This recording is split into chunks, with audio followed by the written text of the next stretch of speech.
maybe extended that a little bit longer than he should have. And just a few inches less, a few inches more, makes the world of difference. Yes, it does. At this level. This is GSL Code S final level. This is the highest level there is in StarCraft 2. Let's introduce our players up here in the northeast position as the Red Zerg. It is MVP DRG, who I might add, his tournament life is on the line. Now here in the southwest as the Blue Protoss. He was knocked down here by another Zerg, Stefano, in 2-0 fashion, but he's looking to get a little bit of revenge for the Protoss. It is SKMC.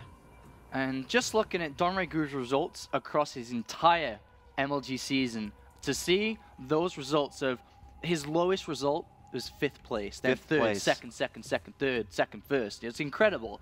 But then to see if he goes down in loser bracket round 4, it's like, wait a minute, how did these guys get here in the first place? Right. And, well, that's what we're here watching, and well, I guess Dongraegu has to thank Pulp for that and MC Stefano. And, you know, we still got a lot of great matches coming up here. More eliminations to happen today here for day 2. And then, of course, tomorrow is Championship Sunday as well. So thanks for tuning in to the MLG Spring Arena #2 all weekend long. Looks like we're going to have the pool first go down here for DRG. Pretty common Zerg opening versus Protoss here. Make sure he's got the Lings to get rid of any sort of pylon block. I think MC is going to go ahead and Nexus first here. Yeah, it looks like it. And that's a bit of a risky maneuver here, especially against an opponent that likes to build 6 Zerglings early on anyway. That's kind of his choice. That's how he likes to play it out here. And upon seeing that there's no probe even scouting him, and there's like he's probably wondering, like, why doesn't he really want to block me? And he may say, all right, well, that could very well mean that he's gone Nexus first here. So, you know, he could easily just save his money, delay his queen, build the Lings if necessary, or just, of course, just go to a very standard straight-up play. And, you know, he skipped that, or skipped the queen there, and actually has gone for those 6 Lings, realizing just because there was no probe scout that he could potentially run by here. Yeah, and of course the Overlord will confirm everything that you thought he might have happened. But we do have the initial Lings coming out. There's the last pair retreating out of that hatchery as well, and they're going to be able to at least... oh, no, he does not go after the probe. He wants to try to get in there. And that's rightfully so. He sees that the cannon hasn't even been started yet. Yeah. And he can run by. The thing is, though, that the probe's going to try and block. And, well, he can try to block. I was going to say, if the probe sits in between the pylon and gateway, is it the Zerglings just kill the probe and walk in. So he has to build an additional pylon here because of what Dongraegu has put on the plate. Yep, he might even have to force another one out here as he sits at 100, and he will. Looking to cancel that if he saves this one pylon. But there will be a hole. No, there is not a hole, but he's going to have to pull back wisely. And that's actually a win for Dongraegu. You know, if you think about what he did to invest, he was going to go 6 Lings anyway. That's kind of his style. All he did was delay the queen for like 3 seconds. And that was a great return in killing that pylon, forcing another one down, forcing a cancel, which naturally slows down any sort of timing, 2-base timing that MC could have potentially been aiming for here. Sure. And, you know, that's 15, 30 seconds more that Dongraegu has under his belt to squeeze another round of drones in to start units earlier. So because of that very simple, small, minute detail, MC may not even try to do anything heavy. We do see +1 on the way. Still can do his little tickle with +1 Zealots, but he may not dedicate to an all-in. His tournament life is on the line here. Yeah, I mean, I don't think that, DRG, I don't think that he can at this point. MC, he's got a little bit more flexibility, having won that first game and, you know, having done so in a very convincing fashion. So Lings will come up here yet again. Is actually not seeing the spinning forge, but he could easily catch a glimpse of that, no problem. But more importantly, DRG did throw down his 3rd. It was spotted, if I'm not mistaken. Yes, it was. It's the only base that he knows that actually exists, but he's got a good idea of exactly what's happening here. And as we reach that point where we're starting to get about 50 supply, we'll see both these gases taken, the Evo chamber and the Roach Warren go down. But I'm mean, I really cannot wait to see what DRG's plan of attack is going to be after, you know, kind of suffering a painful loss in that game number 1. And with that overload on the natural, he actually has seen 0 chrono boost going to the cybernetics core, so he actually knows that nothing's coming. Because you have to chrono boost the cyber core if you want to hit anything, even a +1 zealot attack, you need a chrono boost the cyber core. And he actually even saw chrono boost on the nexus here, so he has an overload inside the main too. So he's just scouting so elegantly here that is trying to get the best information upon his opponent, who's a very scary opponent, as MC has a variety of different builds here, and he even sees the robotics facility being added on here. But he does know this is for defensive reasons, simply because it's 7:30, and the gateways have only just the second coming down. They're not finishing for ages. They're not until 8:30. Then he has to move across the map till, you know, 9:30. There's no aggression coming from MC, and that's great scouting by Dongraegu in this game. Yeah, which is so important and so key. Both of those overlords will be taken out, but he got everything that he needed, and you pretty much listed it right there. So now he's going to leave the Lings over by the 3rd, make sure that he, A, knows when it goes up, or B, just flat out denies it. And I mean, a lot of players at this caliber are not just going to send a probe over and you know, throw caution to the wind. They'll bring their army out along with it. But again, we're starting to see DRG take form here a little bit. He's gotten his lair. He's thrown down his Roach Warren. Those Lings are going to push forward just a little bit. Again, they see that forge spinning up. They count the number of sentries. At least he saw a couple. And here we have the sentries moving down to get rid of any potential threat at the 3rd so that he can indeed expand behind this. Indeed, he can. And he's got the Twilight Council down, so he can actually get Blink to make his units a lot more cost-effective as well in a defensive posture here. So despite we see 3 extra gateways coming on, it is just to help innate this base. And look at that split second. 1 second Nexus goes down. The second later, Dongraegu already knows what's going on. And he's just on top of everything in this game here. But by no means does that mean that he's in a lead here. He just has a little bit of an advantage because he can drone quite heavily here. He's already at 65 drones, 4 more in production here. And MC is in a very defensive posture, but Dongraegu's not going to try to break this down. He has an infestation pit coming down. He's actually just going to go for a very fast hive instead. Yeah, which we've been seeing a lot more of out of our Zerg players. You know, that quick hive, we've seen 12, 12 and a half, 13, 14. And it seems like it just gets quicker and quicker, Apollo. I mean, all the time, Zerg's really focusing on you know, ultimately getting up to that tier 3 tech as quickly as they can. But we are going to see him go with pathogen glands. He's still working. He did take your advice, it seems, and I better double check before I say it. Yes, he did go with Carapace first, which I think was you know, definitely a mistake, if you will, in game number 1. Yeah, it's you can play both sides. It's actually not a wrong decision with that. But of course. The +1 Carapace is like a streamline upgrade. It just makes sense for the rest of the game here. And we don't see the Hive started pretty early, but I think that's because he's invested in Burrow here. Why invest in Burrow if you're just going to go straight to Hive? And that may he may use Infestors, he may use Borrowed Infestors and Infested Terrans to try to do a bit of damage here. He will go Hive eventually, but it's only just the second started, so he didn't rush it out. It's still going to be at a pretty damn fast time, but not the fastest possible. But MC is by no means in an uncomfortable position. He has 3 bases up, uncontested. Yeah, and you know, right now we're seeing him start to poke and prod just a little bit. This 4th base about to go up for DRG as well. He's really, I mean, I feel like DRG is definitely going, where are the holes here? You know, where am I going to be able to poke through and potentially attack, maybe do some damage? And so far, I mean, I don't know that he knows the answer to that. He knows what's there at the 3rd. He knows the exact army comp of what's coming out of MC. But does he know about what's coming behind it? You know, I don't think so. He doesn't really know that there's just a huge flux of gateways here, and he's certainly going to get some aggression in just a moment. Yeah, MC could easily do a 3-base all-in. That's what he tried against Stefano on Daybreak, but he has thrown down the 4th Nexus down here, and that's the information that Dongraegu doesn't quite have yet. So unlike the rest of the game, that's something he needs to find out about eventually. And OK Forceful's only trapping about 4 Lings there, but has to be very careful now the Infestors are out and has to return back. These are expensive sentries here. Looks like he is. Oh, he's going to throw down. At least gives away all of his energy. There's the fungal. The Lings clean it up. A massive, massive battle army victory here for DRG. And, you know, at the stage where MC's in, he's about to build a robotics bay. He's about to build an army that has to keep the swarm away from it. And without sentries, he just lost. He doesn't have force fields. Yeah, he's got none. And he's going to have Fungals, although a great blink forward, taking out 1-2 Infestors. Infestors forced to burrow.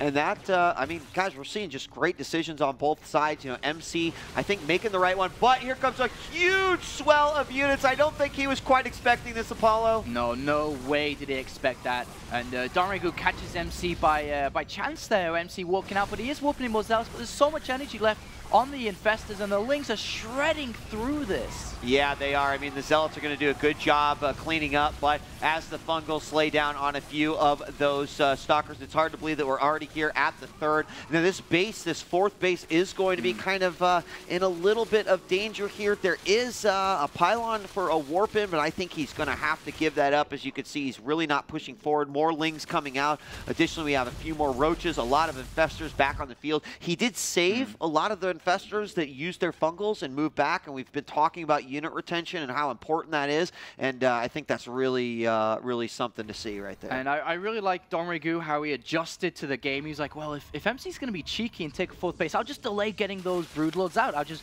pile on the pressure, wear him down, and especially when he takes the sentries out, there's nothing to defend the Swarm. So Dongraegu with great decision making once again. 9 Corruptors, or also Neuroparasite coming in to actually grab these Colossus. Sorry, the second robotics facility is coming into play now, and MC is going to be powering away with Colossus very shortly off 4 bases, and more importantly, to keep this 4th base alive. I'm really actually, you know, impressed. We already see a 200 Zerg DRG. He's, I mean, his army comp is 90 drones, the 75 Lings, only 10 Roaches. And, you know, you think about that, and you think about a lot of our ZVPs actually, you know, devolve, if you will, to these massive, you know, let's just get as many Roaches as we can and go. But DRG's army balance has been really impressive, you know, with the Infestors, with the Lings, and I do like the heavy Ling play, but it can also be, you know, it can be dangerous. You know, you get caught off guard and suddenly you have a ton of powerful units inside your base. You know, you have to play a cautious way, but man, he's really been mixing it up quite well, and here we have DRG pushing across the map yet again. And the way that, you know, DRG doesn't know about the second Colossus production, he doesn't know about second robotics facility, and what MC's trying to do to break this Death Ball down is just so many rays from the Colossus that Broodlings and Lings just melt. The Infestors follow, and then the Stalkers reign control of the field here. And that's a much different way compared to the traditional Stargate Mothership Archon style here. But Dongraegu doesn't know about this, so this could catch him by surprise. Yeah, unfortunately, he is going to lose this Nexus. He blinks forward to go ahead and get a couple of hits there on the Broodlords. We have the Fungals coming down, and the Lings are coming in. But again, there is nothing to deal with the Colossus there, so he does lose quite a bit. He is going to get the Nexus. And it's unfortunate that, you know, he can't do anything about the Broodlords at this point. He force fielded the ramp to try to keep those ground units from coming in. But, you know, certainly now DRG is equipped with the knowledge that, okay, there are a lot of Colossus out, more than I thought. He may even get a peek here of the second robotics facility, but do we have any more Corruptors coming out? It just looks like a ton of Lings. There we have a few more. He will start the Corruptor production now to really ramp that up. He's even getting the +1 flies attack instead of Carapace, because he knows that the Broodlords don't need to survive now. The Corruptors need to take down the Colossus. And what's great with Dongraegu, if anybody's noticing, he's putting Infested Terrans with the Lings, with the fungal growth and Roaches, which actually keep the Stalkers away, but Stalkers have found a decent position with a flank, DJ Wheat. Ooh, a good flank too. However, we're going to see the Broodlords come in, and that means he can go ahead and fungal these Stalkers as they come up the ramp, and that's exactly what he's going to do. He still has a ton of Zerglings. He hasn't quite taken out that cannon. There it is. He's going to go after the sentries as well, but he still has nothing really to deal with these Colossus. If he gets rid of the ground army, he could Neuroparasite, but I'm not sure how much good that is going to do. The good news is that he has made his way into this natural. He needs to burrow these Infestors so he can continue to do damage with them, but he broke through that that front wall of SKMC. And we're seeing Boread Infestors now. I'm not sure if he is an observer here at all, and this can be very frustrating to deal with. He does have 2 robotics facilities. One's unpowered, one remains on the third base. We need to get that out, but these Infestors could destroy him, but they're also there to buy time. MC is not even caring about them. He knows his economy was hurt there. He knows that there's a big opportunity to kill Dongraegu right now, and he is jumping at that chance. Yes, and you know what? The Corruptor count is, it was back up there. He's now sitting at 8. He's also morphing in 7 Broodlords, 8 Broodlords now, so this army is going to take quite a while to actually get over here. He's pretty much abandoned this base at this point, but you're right. We have to keep these infestors in mind. He's going to be able to build up the energy for some fungals or just drop a ton of infested Terrans, and if he does it right in sync with potential warp-in that happens on the forefront of the map, that happens near the army, it could mean certain demise. And look at this, the infestors are moving into position. There's a big warp-in coming out there, and actually the warp-in happens just as the infested Terran's going out, but there's no way that DRG necessarily could have known that. Yeah, and with the sniper, the 4th base, he didn't necessarily kill Dongraegu, as that would have been a far stretch. I mean, he could have killed Dongraegu if Dongraegu had taken the opportunity to defend the 4th base, but he just gave it straight up. He's like, well, if you want to kill me, you're going to come the full distance. And MC said, well, no, I'm actually quite happy I'm killing your 4th base, and then we'll return back to deal with the infestors. And he couldn't have just left them, because eventually he would have destroyed his entire infrastructure and his economy. So with dealing with them now, he has slowed Dongraegu down, but he does have another expansion on the right-hand side, down in the bottom right as well, while taking his old 4th base back. So things are starting to get a little bit out of control here, just expansions all over. But MC back to 185 supply. Back to a very commanding lead in terms of that supply. Yeah, looking nice. I mean, his Colossus count hasn't grown past 5 as far as I'm concerned. He's still sitting on the 5. There's a lot of Corruptors out right now. On that Colossus. How many? 77? That's so sick, yeah. Oh my gosh. I mean, across all of the Colossus, I think he has over 200 kills here easily. Easily. 41, 39, 46, 40, and then 77. So looking pretty nice. Oh, a lot more infested Terrans going out. Finally, the Observer is going to snipe 1, 2, 3, 5 infestors total. The infested Terrans, unfortunately, not going to do a whole lot of damage. So I feel like that was a lot of, you know, supply just kind of holed up there inside the base, but it will be freed up, and he'll just go ahead and make a few more Broodlords. So he's going to go with that Super Stefano style of just mass Broodlords, and unfortunately, I do not see their Templar Archive going down. I was about to say, there's only 4 infestors with full energy. Yeah. Imagine if you just went pop, pop, pop, pop, and all the infestors went. That's exactly what it would be like, DJ. You know, a couple of High Templar, feedback every one of them. There's actually no fungal growth. The Blinkstalkers jump right underneath. They get their +3 attacks raining down on the Broodlords. That's a great strategical decision made by MC here, but it's not quite ready yet. He actually has to free up a little bit of supply for that to work as well. Yeah, he's got +3 attack. He needs to be careful if he can actually get rid of a lot of these Zerglings. Oh, and a misclick coming up by DRG. He quickly recovers from there. 2 sentries look like the giveaways here, or not. Gosh, he's going to see an enormous amount of Broodlords and no Corruptors here at all. He's got more Broodlords than Stefano had. That's a lot of Broodlords. That's very... I mean, you can start to go to work with them with Stalkers, but by the time you do, there's still half the amount of Broodlords left, and they're still shredding you to parts. So he has to be very careful. Does get caught with a couple of Stalkers. Stargate coming down and Storm here. And he does have the first 6 Templar warp in. And they are on the 3rd base, which is being compromised just by Lings. Oh, and that was just a bad place for those High Templar to warp in. They were morphing into Archons. He was able to take them both out, and he's going to have to fight to keep this base alive. He's going to try to take out the Nexus, and I think he's going to get it. And there it is. It goes down, and MC suddenly in a horrible position now. He just threw down this Nexus here north of his natural. And, I mean, at this point, we see a ton of Spine Crawlers here for DRG. He can't even go for some sort of a Vengeance counterattack. The only advantage that he's got right now is that most of the army of DRG is incredibly slow. They're like attacking units with canes. They're just not moving pretty quickly. Oh, he can't lose those. Oh, he lost 1, almost lost 2 there. It was a very tense little moment. It looks like Storm is almost ready, but there's no High Templar. I lost 6, and that's so much gas at this stage. Only 3 now available, and they do not have enough energy for Storm, of course. Look at the bank of DRG as well. I mean, that's such. I didn't look at that. It's kind of a formality here, because if he wipes out this army, it's just gonna. And there it is. We got the blink forward, and he has spread out his Stalkers quite good. The Fungals, there's still quite a few left, but look at how quickly those Broodlings just eat that apart. We are seeing the Broodlords start to fall, but not as quickly as he needs them to. Still 16 Broodlords remain, a handful of Stalkers, and there's no money for MC. He's lost his bases. He can't actually reinforce. If he had the money to reinforce, this could have been a different story. Broodlords finally going down, but not in any huge numbers. And there's GG. Well, we're going to have a split game going to third. And, you know, MC looking so strong in game 1. DRG just looking remarkable in game 2. Let's shoot it over to our desk. What do you guys think as we head on into game 3? Remarkable defense is the first thing I'd like to point out. MC could have lost that game 15 minutes before it actually happened. Yeah, he looked good. He engaged so cost efficiently. Yeah. Dongraegu almost overextended a little bit again in this game as well. He lost a lot of infestors. That was a really scary moment where he was starting to lose a lot of units, and I was like, I don't know, maybe MC does take this one. Yeah, because we saw the initial defense using the Colossi to try and minimize the amount of damage Broodlings do, but still, with that many Broodlords and still the Broodling strike does get the hit and you get a couple of little nibbles on before they go down, you noticed it just didn't matter. It only delayed the inevitable, but it was that flank that really cleaned it up, jumping on and annihilating 5 or 6 infestors, making sure that the Stalkers couldn't be locked down, and then getting underneath. That was astonishing from MC. Yeah, his control was actually really good. I was impressed by it, but at the end of the day, we looked at the bank at the end of that. MC did not have resources. He kept losing his next side. Dongraegu had 4,000 minerals, 2,000 gas. He had 25 or so Broodlords.